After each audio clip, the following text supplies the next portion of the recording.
Assalaamu calaykum waraxmatullaahi tacaalaa wabarakaatuh dhammaan asxaabteena youtube-ka channel ku xiran baarka 252 waxaad ku soo dhawaataan muuqaal cusub aan kaga hadli doono kooxda kubadda cagta Barcelona kulan ka tirsan horyaalka La Liga ayay ciyaari doontaa waxay u bixi doontaa kooxda kubadda cagta Real Sociedad hataa channelka baarka 252 ku cusub tahay subscribe saaro si ay kuu soo gaaraan muuqaaladan soo socda muuqaalkan share leh maasinid shantii kulan u dambeysay ee wada ciyaareen Barcelona iyo Real Sociedad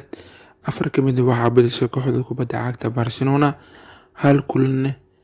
barbara ayay galeen labada kooxood Barcelona iyo Real Sociedad kulanka caawa Barcelona iyo Real Sociedad Barcelona dhowr ciyaartoy ayaa ku seegi doonaan dhaawacyo oo kala ah Suarez, Roberto Dembele. Kooxda Barcelona lugtii u dambeysay waxaa ka soo badisay kooxda Real Madrid 2-0 lagu soo badiyay kooxda kubadda cagta Barcelona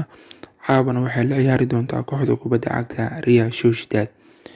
Ogeysiiska ciyaarta caawa Barcelona iyo Real Sociedad garoonka waa Camp Nou Stadium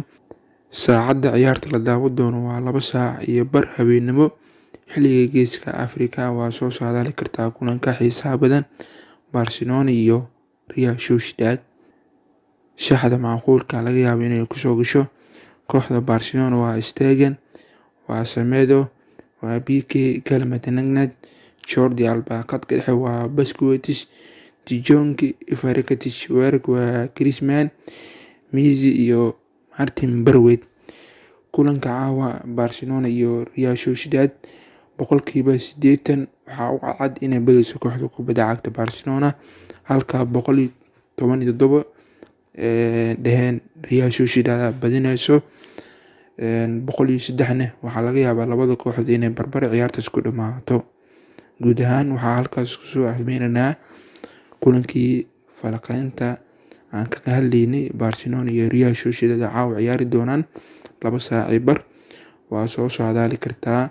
intaan muuqaalka xiga isku arki doono sidaas iyo nabadgelyo.